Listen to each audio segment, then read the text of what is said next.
2014 সালের 7ই মার্চ একটা যাত্রীবাহী ফ্লাইট মালয়েশিয়ার কুয়ালালামপুর থেকে যাচ্ছিল চায়নার বেজিংয়ে। প্রায় 200-রও বেশি প্যাসেঞ্জার নিয়ে সে যাত্রীবাহী ফ্লাইটটা রওনা দেয় কুয়ালালামপুর এয়ারপোর্ট থেকে, কিন্তু সেই ফ্লাইটটা কোনোদিনও বেজিং পৌঁছায়নি। তো সেই যে ইনসিডেন্ট, সেই যে ঘটনাটা সেদিন ঘটেছিল, সেটা বলতে পারো এখনও অবধি পৃথিবীর one of the most interesting এবং মিস্টিরিয়াস ঘটনা হিসাবে মানা হয়। তো সেই প্লেনটা কোথায় গেল, কিভাবে অদৃশ্য হয়ে গেল, সেটার পেছনে অনেক থিওরিজ আছে। তো প্লেনটা স্টার্ট করেছিল কুয়ালালামপুর থেকে এবং ভিয়েতনামের ওপর দিয়ে তার যাওয়ার কথা ছিল চায়নায়, কিন্তু সেই প্লেনটা কোনোদিনও ভিয়েতনামের র্যাডারে ধরা পড়েনি এবং সেটা হয়েছিল অবশ্যই মালয়েশিয়ার র্যাডার থেকে বেরিয়ে যাওয়ার পরে। তো সেই নিয়ে আজকের এই ভিডিওতে আলোচনা করার আছে। যদি কেউ চ্যানেলে নতুন হয়ে থাকো তাহলে চ্যানেলটা সাবস্ক্রাইব করে দিও, আমাদের কাজ ভালো লাগলে লাইক করে দেবে এবং সাথে থাকবে, এরকম ভিডিওস আসতে থাকবে। আর যদি কেউ এই স্টোরিটা সম্বন্ধে অলরেডি জেনে থাকো তাহলে এক্ষুনি কমেন্টে বলো যে তোমার মতে এই ফ্লাইটটার সাথে কি হয়েছিল।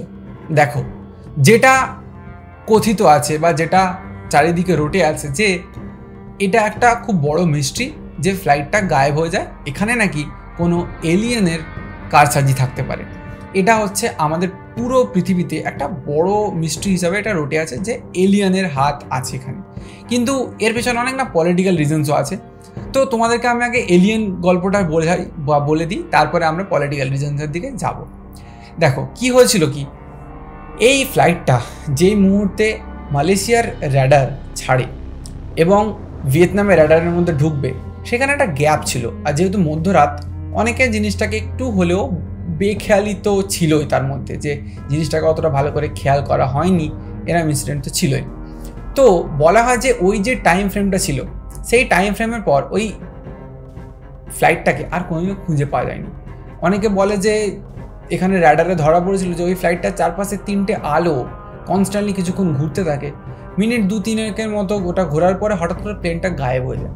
এটা একটা বড় থিওরি আছে, কিন্তু যেটা অ্যাকচুয়াল এবং প্র্যাকটিক্যাল থিওরি উঠে আসছে সেটা যদি তোমরা জানতে চাও তাহলে অপেক্ষা করো, পুরো জিনিসটা এখনই বলবো।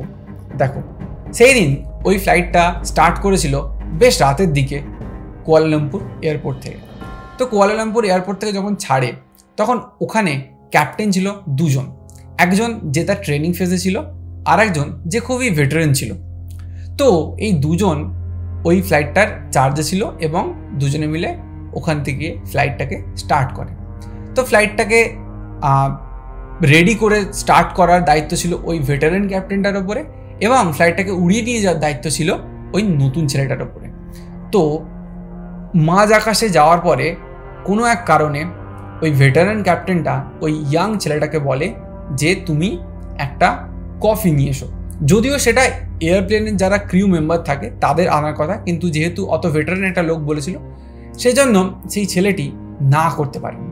তো সে বাইরে যায় এবং সেই ভেটারেন লোকটি ভেতর থেকে পুরো কেবিনটাকে লক করে দেয় এবং সেখান থেকে শুরু হয় টুইস্ট।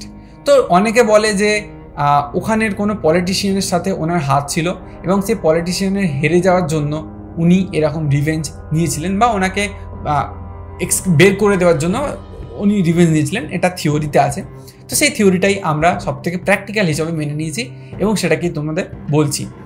তো ওই মালয়েশিয়ার র্যাডার থেকে বেরোনোর পরে ওই ফ্লাইটটা 38 ডিগ্রি অ্যাঙ্গেলে একটা ইউ টার্ন নেয় এবং সেই ইউ টার্নটা নিয়ে সে আর মালয়েশিয়ার র্যাডারের মধ্যে ঢোকেনি।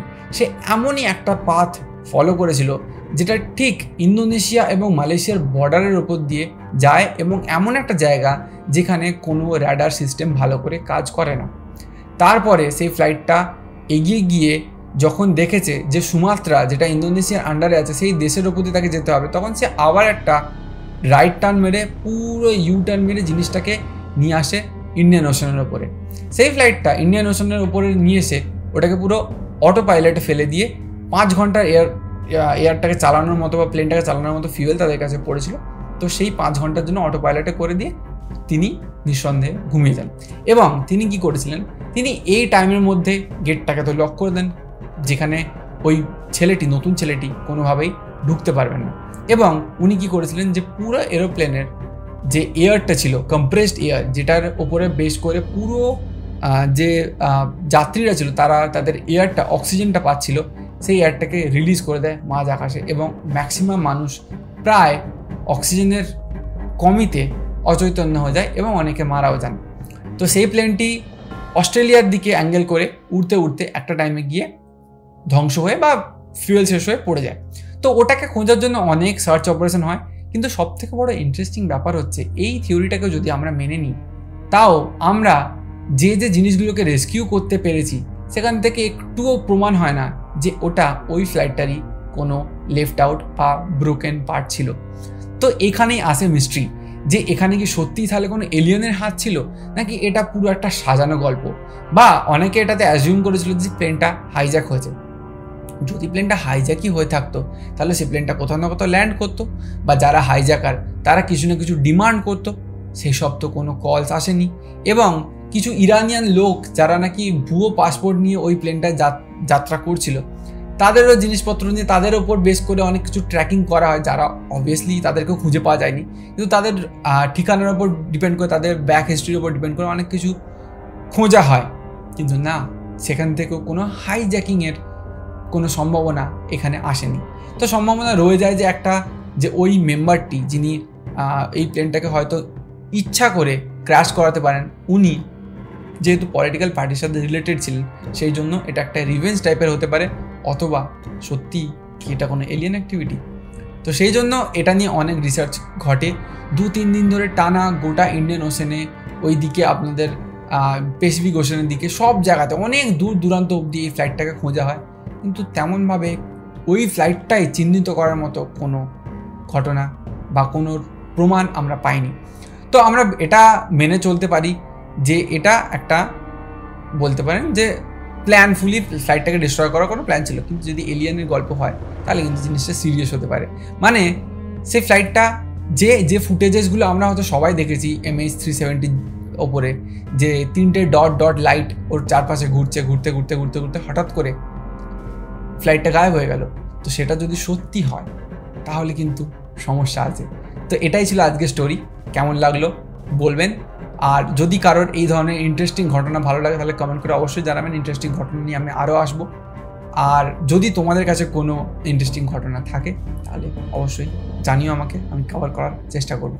বাই।